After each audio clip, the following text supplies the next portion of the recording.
ha. God's not dead. He's alive. God's not dead. He's alive. God's not dead. He's alive. I can feel it all over me. I can feel it in my head. I can feel it on my shoulder. I can feel it on my knees. I can feel it on my feet. I can feel it all over me. Anara. Dayon katong usa. Katong usa, limot na lamang ko. Agay. Sige kana sa. Sige. Yan na tong sa 1, 2, 3, go. God's not dead. He's alive. God's not dead. He's alive. God's not dead. He's alive. I can feel it all over me. I can feel it on my head. I can feel it on my shoulder. I can feel it on my hips. I can feel it on my knees. I can feel it on my feet. I can feel it all over me. Kaon. Nuod yung siko. Sige. So, unsa tong makuan ana nga kanta. Nag-ingon ang Ginoo dili siya patay kun dili buhi siya. Ma-feel nato na sa ato ang tibuok lawas. Sige. So, manglingkod na ta. Manglingkod na ta. Sige, before ta mo ato sa ato ang sa dayra nas kiko mo gawas na ron.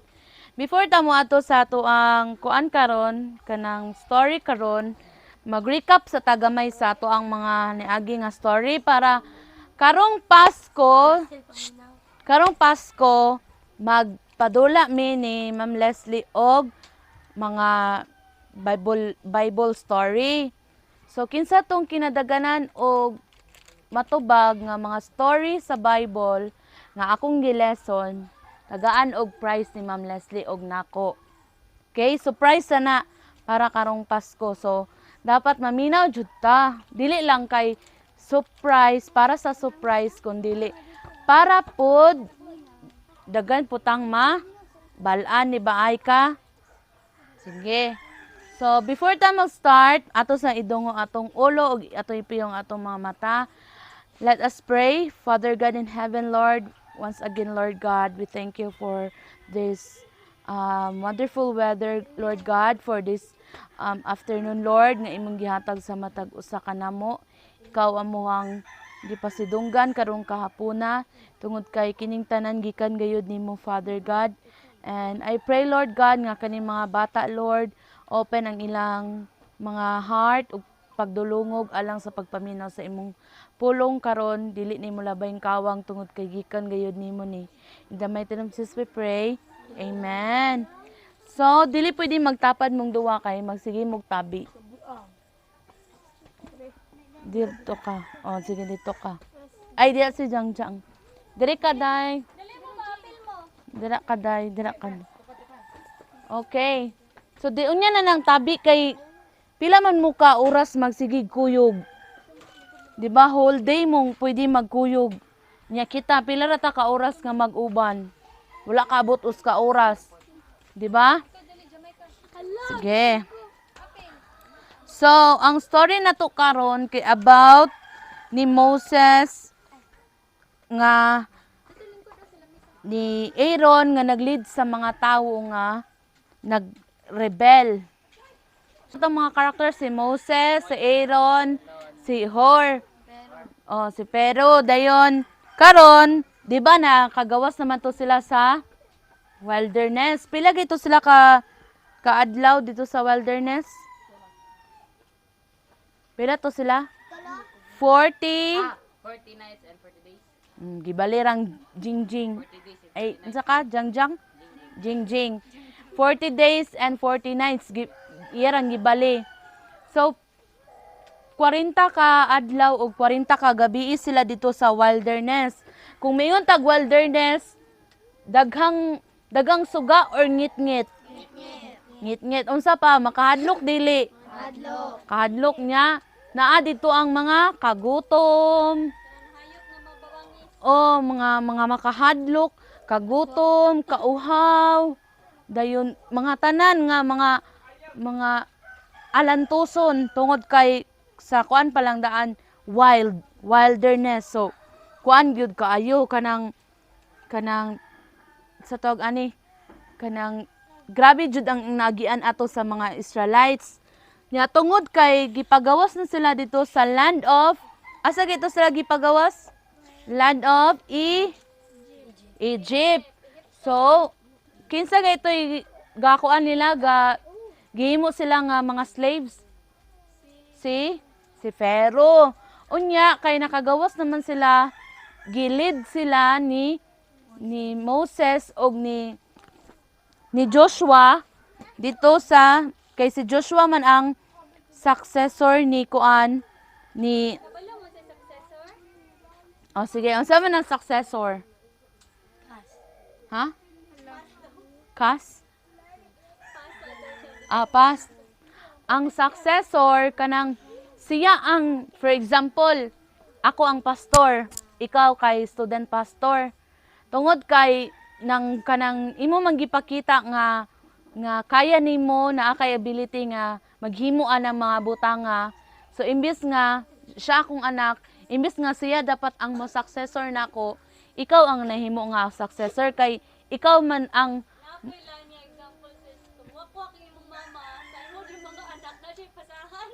mga nana ba? Pamana. Munay sakto nga term. Sige. Dayon, sige maminaw na ta. Ang story na to karon naa sa Numbers chapter 14, 1 to 12. Sige, maminaw na ha. Unya na ta magchika kay pila man mo ka oras magkuyog niya kita. Wala kabot us ka oras. Sige. Then the whole community began weeping aloud. So, ang tibuok nga komunidad naghilak og kusog. And they cried all night. Naghilak sila tibuok gabi. Their voices rose in a great chorus of protest against Moses and Aaron. So ang mga katawhan nga mga Israelites nga gikan sa Egypt, naghilak sila kusog kaayo tibuok gabi ug nagreklamo ni Moses og ni Aaron. If only we had died in Egypt or even here in the wilderness, they complained. Why is that Lord taking us to this country only to have us die in battle? So niingon sila nga mas maayo pa nga namatay na lang mi ito sa Egypt or namatay mi sa kagubot kaysa mamatay mi diri aning lugar nga wilderness.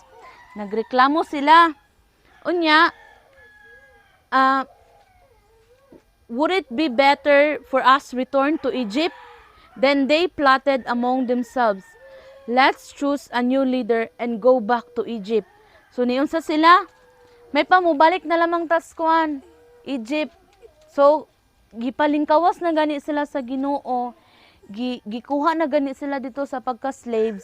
Pero gipili ra gyapon sa mga Israelites nga mahimo nga ulipon kaysa makalingkawas sila tungod kay dili sila kagwanta dito sa wilderness kay naalagi ang gutom, kauhaw, kapoy pa sila kay galakaw ra sila, wala biya pidikab sa una nga magpliti ra kag 15, mabot na kas imuhang lugar nga gustong atuan, di ba law? So, nagreklamo sila and gusto sila nga mangita og lain nga leader og mutudlo nila pa balik dito sa Egypt. Then Moses and Aaron fell face down on the ground before the whole community of Israel. Two of men who had explored the land, Joshua, the son of Nun, and Caleb, son of Jephunneh, tore their clothing. They said to all the people of Israel, the land we traveled through and explored is a wonderful land. And if the Lord is pleased with us, He will bring us safely into that land and give it to us. So niunsa si Joshua o si Caleb, kung ma-please na to ang Ginoo, posible nga maadto ta dito sa lugar nga safety. So naunsa man si Caleb ug si Aaron nang naguol sila sa gipangingon atong mga Israelites nga nang reklamo sila nga may pa mobalik na lang mobalik na lang ta dito, mangita tag laing leader nga makabalik ta dito sa Egypt. Grabe ang mga tawo, no? Imagine sa usahay sama sad ta sa mga Israelites, no? Kay naa na gani tay hamugaway nga sitwasyon, nga panahon, pero mas gustoon nato tong magkalisod ta, no? Oh, mga Israelites. So, niana sila nga, do not rebel against the Lord and don't be afraid of the people of the land. They are only helpless prey to us. They have no protection, but the Lord is with us. Don't be afraid of them. Sige, so, niyon sa di ay ayaw kahadlok tungod kay ang Ginoo nga nag-uban nato. Iyatang protektahan. But the whole community began to talk about stoning Joshua and Caleb. Then the glorious presence of the Lord appeared to all the Israelites at the tabernacle. So bisan og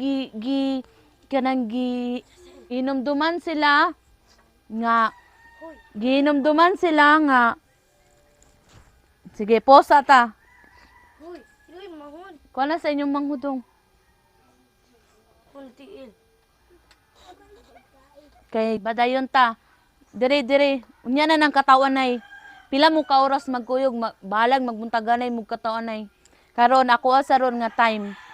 Sige, so the whole community began to talk. Bisan og gitambagan na to sila ni Caleb ug ni Joshua nga ayaw na mo og kaguol kay kung ma-please na to ang Ginoo. Ma-please na to ang Ginoo, makaabot ta sa lugar na safety. Promised land, asa ganito sa kinsay nakabalo be? Kinsay nakabalo? Asa to nga promised land? Asa to nga promised land? Wako gabi no ang law. Dili kalatawan. Kanaan. Kato ang promised land. Kung ningon si Caleb ug si Joshua, kung ma-please na to ang Ginoo, makaadto ta ang lugar promised land, nagingon sa Ginoo nga safety. So tungod kay bisag ningon na to si Caleb ug si Joshua, wala gyapon effect sa mga tawo sa Israelites. Reklamo ra gyapon sila. Ningon sila nga how long will these people, yan na sila nga kuan kanang helpless na daw sila. Wala feeling nila, wala na mutabang nila.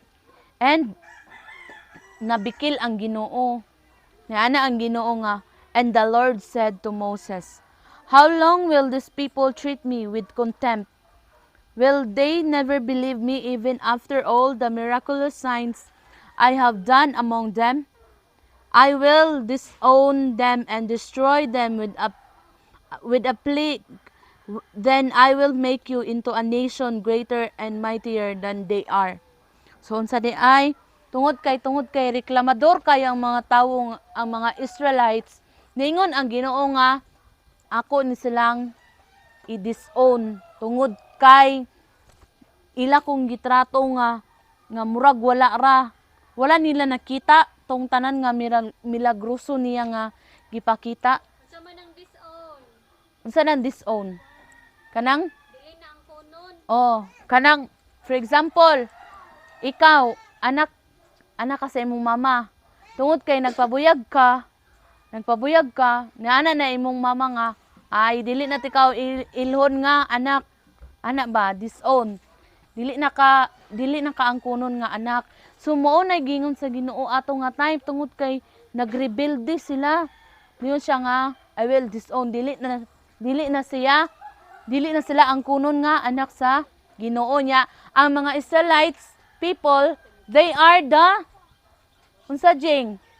Ang mga Israelites people, unsa to'y tawag nila? They are the chosen one. They are the chosen one. Tungod kay gipalangga sila sa Ginoo, pinili sila sa Ginoo, gipalingkawas sila dito sa asa nga lugar ganito? Sa sa Egypt. Mao nang dili ta katubag kay dili man tama. Minaw pareha sa Israelites. Gipakita na sa Ginoo og tanan nga milagroso nga mga butang, gipakita na tanan, gihanay na tanan sa ilang atubangan, pero tungod sa pagka-disobedient sa mga tawo, unsay nahitabo nila? Wala sila giilang nga anak sa Ginoo. Pabuton ba nato na nga time? Nga dili ta ilhon. Mao na ta dito sa Ginoo nga sige magkog atog kuan kanang Lord, sige magkog atog Bible study pero nganong naman ko diri sa init kayo. Yun sa Ginoo. Niadto ka pero imong hunahuna na sa basket. Gadula ang imong hunahuna.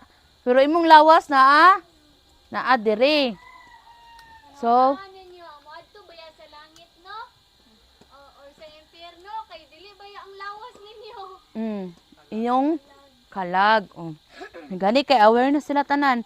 So, ningon to, kung i-disown and destroy sa Ginoo ang tawo sa mga Israelites. So, ang lesson karong kahapon nun, nagpakita sa atua nga bisag chosen na ta sa Ginoo, gipili na ta sa Ginoo, pero kita mo'y naghimo og mga butang nga maabot sa punto nga i-disown ta sa Ginoo. Dili na ta ilhon tungod sa ato ang disobedient. Number one nga gusto lang sa Ginoo is obedient ta. Kanang muobey ta sa Ginoo. Tungod kay kung obedient kay ta sa Ginoo, obedient ta sa tanan nga naa sa ato ang palibot. Bisan pag dili nato igunsa. Di ba? Sakto dili. Sakto. Sumoon nang dapat muobey ta sa ato ang mga ginikanan sa mga ate o tanan nga mga magulang nato. Nga once na ay magstorya diri sa atubangan, maminaw pud mo para kung kamo may magstorya, maminaw pud. Moses. Kinsa pa? Si? Aaron, no? Kinsa pa? Mana na dira. Dili na pod. Mana na. Kinsa pa? Kinsa tong duha ka buok laki nga niingon nga they are helpless and pray. Sige ikaw, kinsa? Si? Ha? Caleb og si Joshua. Caleb og si Joshua. Sige. So ngano ganito, unsay tungod kay nasuko na ang Ginoo sa gibuhat sa mga Israelites. Unsaon na gani niya ang mga Israelites, himuon na niya nga dili na niya ang kunon. Very good, naminaw. Dili na niya ang kunon nga iyang anak. So, mao na to ang lesson karong hapuna. So, manindog ta og magpasalamat. Pray po na to si Sir David. Oo. I-pray po na to si Sir David kay not feeling well. Dili well ha. Sige, manindog ta. Chika kay mo dira ha. Dili mo pwede mo sulod dira sa ilang balay. Dali mo diri be.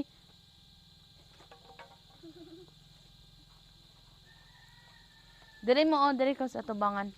Kasunod dili mo dira magtambay sa ilahang balay. Sige. So mag-unsa gay na magampo? Nganong nakakita pa kog mga mata. Sige, magampo ta. Father God in heaven, Lord, once again, Lord God, we thank you for this afternoon, Father, sa mga bata nga naa dinhi, Lord. Sa higayon nga imong yatag kanamo sa tanan nga opportunity, Lord God, nga imong gi-allow kanamo karon. Daghang salamat, Father. And I pray, Lord, nga kining mga batan-una, Lord God, ikaw may magagiya ug magaprotektar nila sa adlaw-adlaw, bisan asa man sila moadto, Lord God. Bisan pa man sa mga nakadungog, ug wala nakadungog, Lord, ikaw gayud magagiya sa ilahang kinabuhi, Father God. Because we know, Lord God, nga bisan unsa man namo og paningkamot sa among kinabuhi kung dili gayud nimo kagustuhan, Lord, wala gayoy mahimo kining tanan. Daghang salamat, Lord, among gibalik kining tanan, and sa makausa pa, Lord, daghang salamat sab sa grasyag panalangin nga imong gihatag sa matag usa, sa mga pagkaon nga gina-provide nimo, Lord, nga kini nga ministry mas mo grow pa gayud, Father God, sa nag-sponsor og sa tanan, Ginoo. And I pray, Lord, sa health ni Sir David, nga iya ma-okay lang siya dayon, Lord God, nga kining tanan. I know, Lord God, nga aduna kini purpose, Lord God, tungod kay kining tanan ikaw gayud ang nagahatag og allow, Ginoo, sa matag higayon. In the mighty name of Jesus we pray. Amen.